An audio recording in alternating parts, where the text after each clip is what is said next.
এরা সেনাপ্রধানকে বলে সৌর, এরা রাষ্ট্রপতি বলে কুত্তার। এদের ভিতরে ব্যবস্থা হচ্ছে এই মুনাফিকদের জীবনে কোনো দলে না নেয়, সংসদের ভিতরে এই ধরনের অসভ্যতা করা অধিকার। দাঁড়িপাল্লা যদি এরা ভোট না দেয়, আজকে তারা এই 70-এর উপর আসন তাদের তারা পায় না, 1-2 পায় না। তাদের আসন হয়তো 20টার নিচে।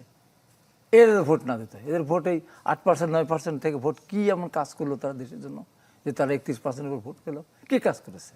না স্বাধীনতা যুদ্ধে তারা অবদান রেখেছে, না কোনো কাজ, কোনো এদের আন্দোলন সংগ্রাম, রাজপথে গণতন্ত্র, তেলের দাম বৃদ্ধি, গ্যাসের দাম বৃদ্ধি, বিদ্যুৎ লোডশেডিং বিরুদ্ধে একটা আন্দোলন, একটা মিছিলে গিয়ে এই 15.5 বছর একজন লোক তার মারা যায়নি।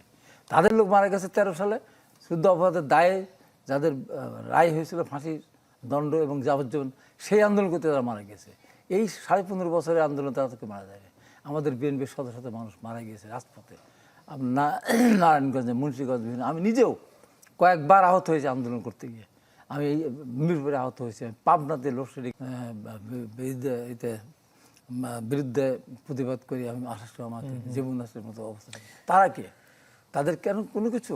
এখন দেখেন এই যে তারা যে কাজটা করলো প্রথম দিনে তারা কি দেখাচ্ছে, এবং তারা তো শপথ ভঙ্গ করেছে, তারা রাষ্ট্রপতিকে মানে না। তারা এমনকি স্পিকার যখন নির্ধারিত হলো, আপনি ভালো করে খেয়াল করেছেন কিনা আমি জানি না, আমি বাসায় বসে দেখেছি তো, কিন্তু প্রত্যক্ষদর্শীর বিবরণ আমি সুব্রত চৌধুরী যেটা বললেন, যখন স্পিকার নাম আসলো একক নাম, তখন কিন্তু প্রস্তাব সমর্থন হওয়ার পর যখন যারা হাঁর পক্ষে, যারা হাঁ পক্ষে, এরা হাঁর পক্ষে কথা বলে নেয়, হাঁর পক্ষে বলে না, হাঁর পক্ষে বলে নেয়। কতখানি অসভ্যতা! স্পিকারকে মানে না, ডেপুটি স্পিকার ক্ষেত্রে একই কথা।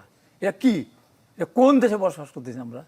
এই জন্য কি এত রক্তদানের মধ্যে দিয়ে আজকে কি অবস্থা এসেছে? তারা সেখানে সংসদের ভিতরে গিয়ে তারা প্লাগ, এটাকে বাইতের লোক, তাহলে এই যে রাজপথ না, এই যে বিরোধী অসভ্যতা একদিকে এদিকে করতেছে, আর একদিকে রাস্তায় তারা বাইরে স্লোগান দিচ্ছে। এটা কোন অসভ্যতা? এরা সেনাপ্রধানকে বলে সৌরের বাচ্চা, এরা রাষ্ট্রপতি বলে কুত্তার বাচ্চা। এদের বিরুদ্ধে ব্যবস্থা উচিত। এবং যারা এই যে শপথ ভঙ্গ করেছে, রাষ্ট্রপতি শাহাবুদ্দিন তো না, উনি রাষ্ট্রপতি, উনি একটা প্রতিষ্ঠান, উনি একটা সাংবিধানিক প্রতিষ্ঠান, উনি রাষ্ট্রপতি। ওনার বিরুদ্ধে আপনি বলেন, বাইরে বলেন, আপনি সংসদের ভিতরে গিয়ে আপনি কথা বলতে পারেন না।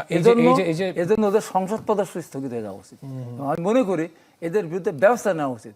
আমি আমাদের দেশের প্রধানমন্ত্রীকে বলবো, দলের চেয়ারম্যানকে বলবো, এর জন্য দায়ী হলো 2টা গোষ্ঠী।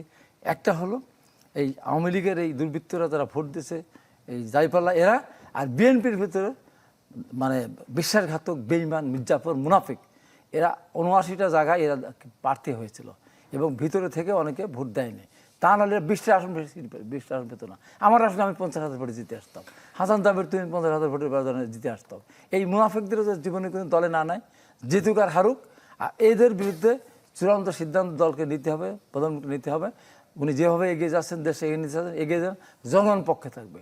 জনগণ এদের এই সমস্ত অসভ্যতা দেখার মধ্য দিয়ে আজকে এদেরকে জীবনের মধ্যে পরিত্যাগ করেছে। ভবিষ্যৎ জীবনে কোনদিন এই বাংলাদেশে 68 আসন দূরের কথা, এই বাংলাদেশে তাদেরকে মানুষ রাজনীতি করতে দিবে কিনা সেই